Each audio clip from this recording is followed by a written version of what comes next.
Hi, today we've got this soldering station to take a look at. This is a Handskit T12 soldering station. It comes with a T12 handle, and we also get some desoldering tweezers. Here it is on Banggood, so you can buy it in two different versions. There's the cheaper version that just has the desoldering tweezers, £62, and then we've got the version that I've been sent which includes the T12 soldering iron. And this one has a similar form factor to many of those T12 type soldering stations that we've seen in the past.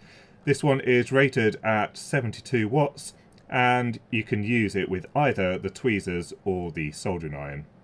So this video is sponsored by PCBWay, who offer a wide range of manufacturing services including PCB manufacture, so you can get your low cost prototype PCBs manufactured here, or if you're looking for something a little bit more demanding or making production level PCBs, you can select advanced PCB, where there are significantly more options including board specifications and board materials. They also offer some mechanical manufacturing capabilities including CNC machining, 3D printing, sheet metal fabrication, or if you're looking for higher volume type manufacturing, they also do injection moulding. So if you're interested in PCBWay's manufacturing capabilities, then don't forget to visit them at PCBWay.com. Taking a look at the control unit first of all, it looks like the design has changed compared to the one that's in the listing. The listing showed the typical blue OLED that we often see on these T12 stations, but from what I can tell, this is a square TFT, but we'll find out when we turn this on. Then we've got the rotary encoder with a push button to go through the menu and to change the temperature. And then we've got a 5-pin connector, which you can plug the soldering iron or the tweezers into.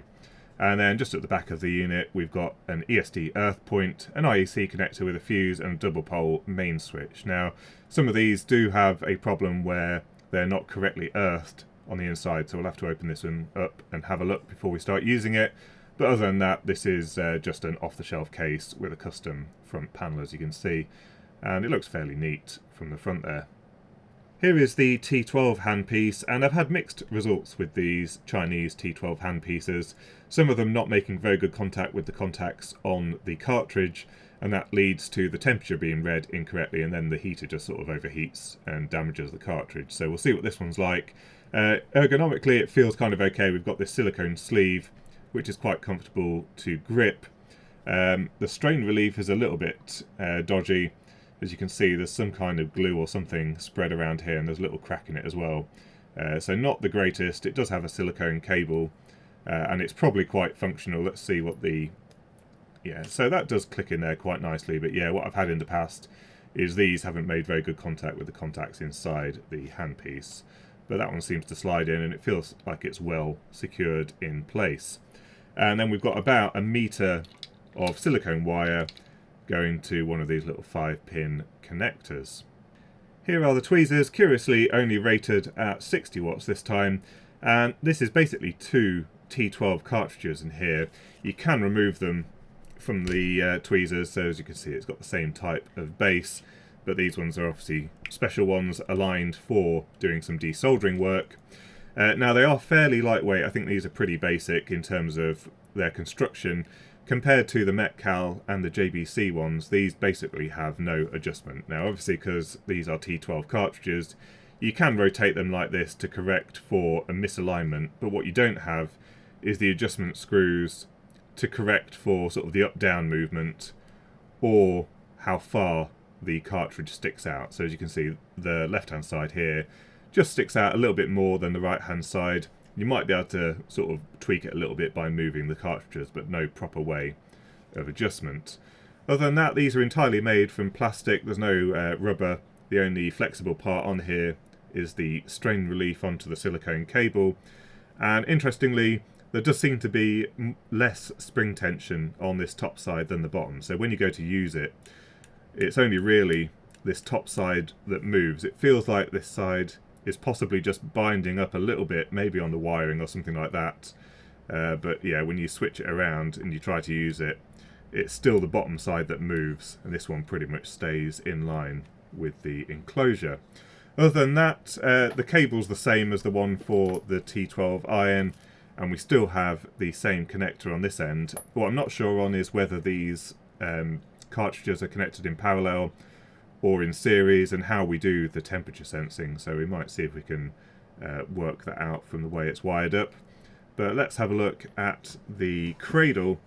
And this is a little bit crude. I think they basically adapted a T12 cradle, because this part is all quite normal, so there's a little spring in there to hold this in place. Not the greatest in terms of how well it holds the iron, but this sleeve for holding the tweezers is basically just kind of silicone sealanted in. You can see there's a bit of glue or silicone or something here to hold this in place, and these tweezers just sit in there. It's a little bit on the crude side. Certainly not a cradle that is specifically designed for these tweezers. They just added that on. But the whole thing is made from, well, it almost feels like Bakelite, but I think it is just normal plastic. It's got an unusual feel to it. It certainly does feel like Bakelite. Would they still be using that? Possibly. It would be heat resistant.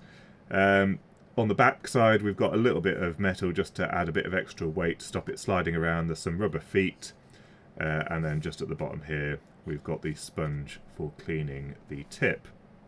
Next, let's have a look inside the control unit, and curiously, they did include a hex key in the box, but the only screws in this entire system are the ones on the control unit, so I'm not sure if they're expecting you to reflash the firmware maybe or something like that, but anyway, we'll use the one that they provided for us. Here's what it looks like inside the chassis, and the power supply is slid into some rails in the chassis, and then it's glued in place here, and then it's also soldered directly onto the mains connector here, which is screwed into the back plate. So this power supply isn't going to move anywhere, it's pretty securely held. And the power supply itself doesn't look too bad at all. It's rated, as you can see, for 190 watts, so way more powerful than the actual soldering iron. So 24 volts, 8 amps, and it is branded Handskit. And everything looks pretty much in order here. We've got a couple of fuses. I think this is a PTC type fuse for inrush. Then we've got a proper fuse. We've got all the filter components. There's our large bulk capacitor for the high voltage DC before it goes into the DC to DC converter. We've got the transformer obviously here.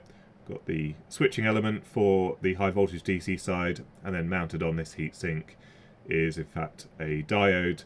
And I think really the only thing that's likely to let this power supply down is the fact that these capacitors are pretty much unbranded, so ones that we've not heard of before. If you swap these out for some Panasonic or Rubicon or something like that, you'd probably have a power supply that lasts a pretty long period of time.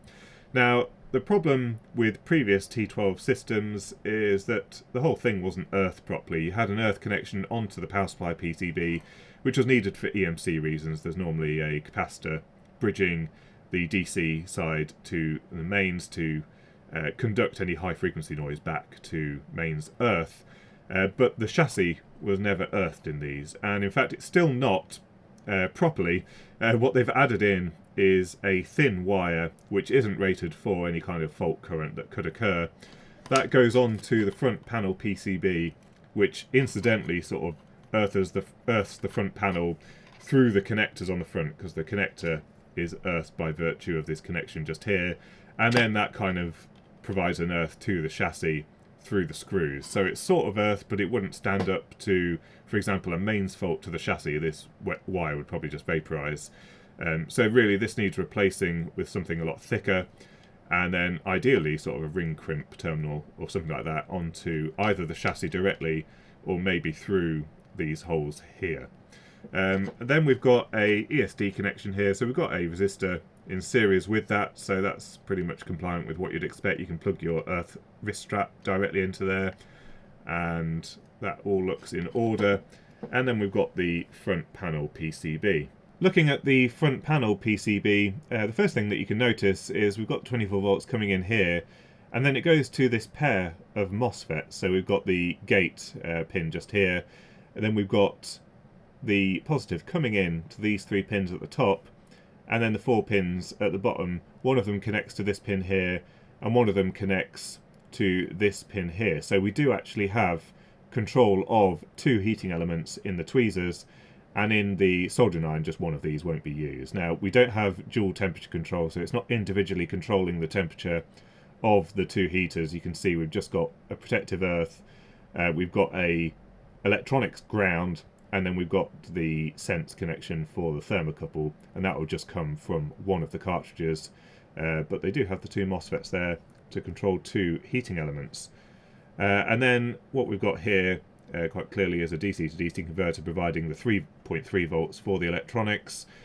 We've got an LED inside here, some passives, and then just underneath this flat flex connector off to the front panel connector we have the microcontroller, which we'll try and have a look at quickly. And we've got an Artery AT32F421, so an ARM 32-bit processor basically.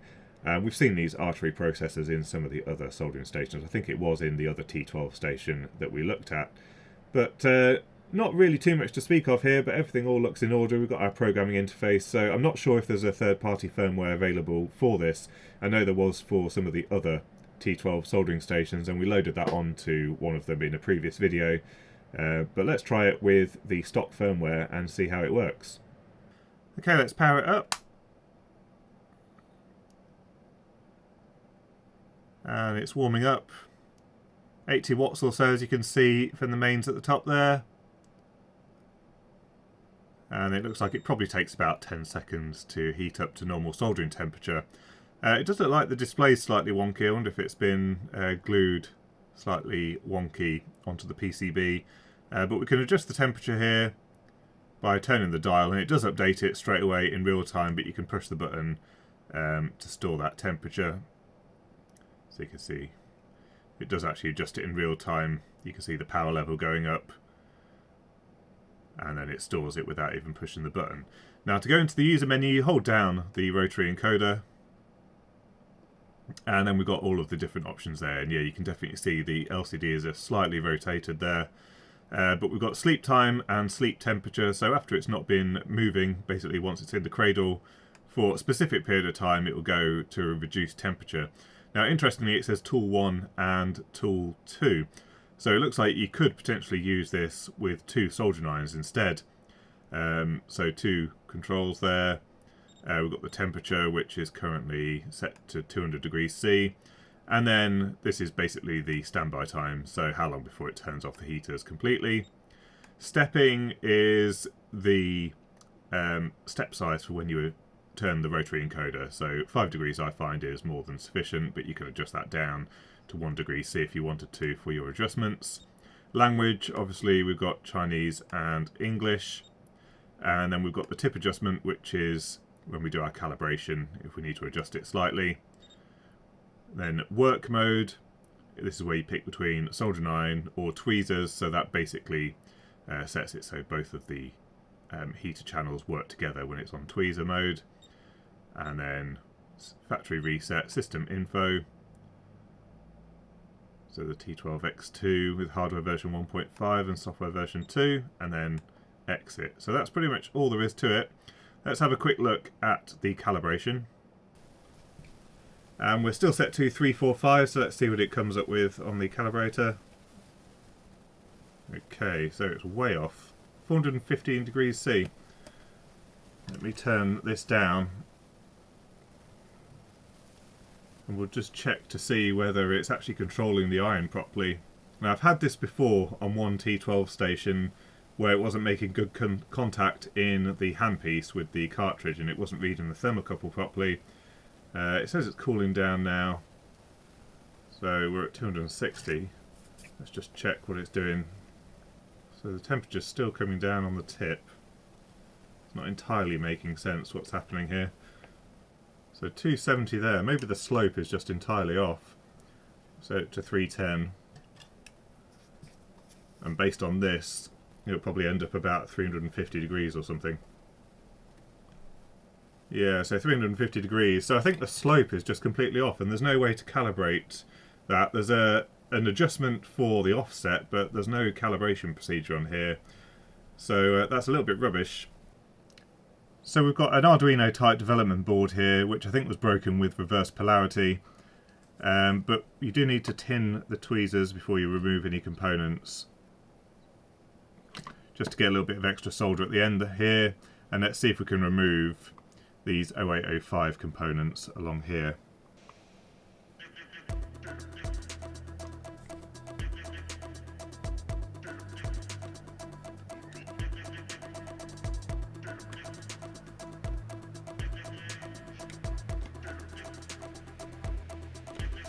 want to remove that LED. I think the alignment of the tweezer tips is causing a little bit of an issue.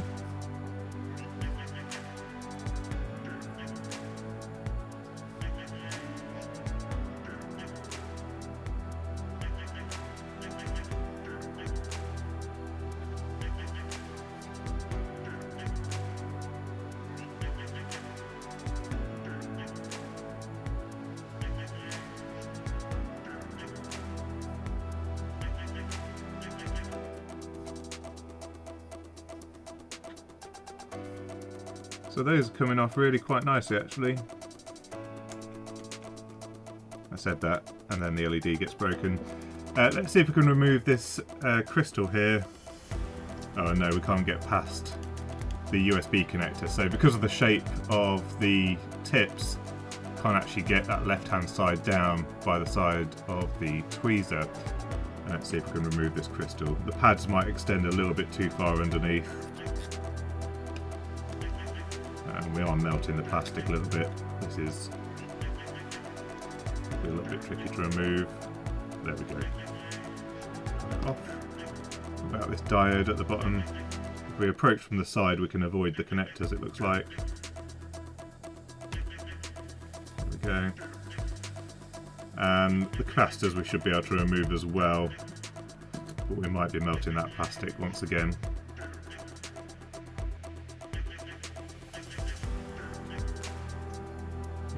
Plastic's being melted and the pads extend quite a way underneath.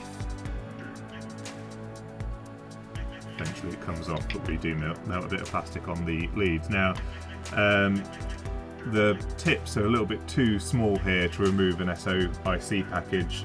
We might be able to just manage it if we approach it from the side and put plenty of solder on the tips here. Let's try it.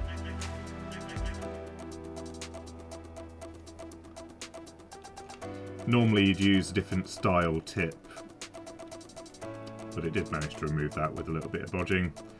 So yeah, certainly no problem with just the general purpose removal of 2-pin components. Once you start getting onto 3 pins, not really a good way to remove this SOC 23. We might be able to just bridge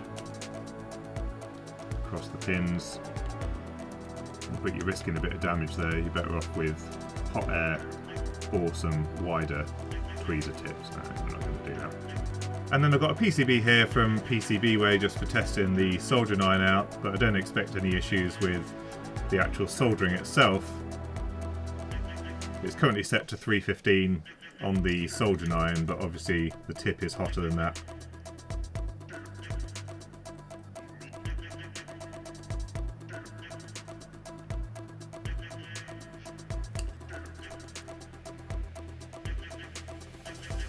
Yeah, no problem at all. The Handskit T12-X2 there, and the main problem with this really is that I haven't been able to find a way to do a proper calibration of this system.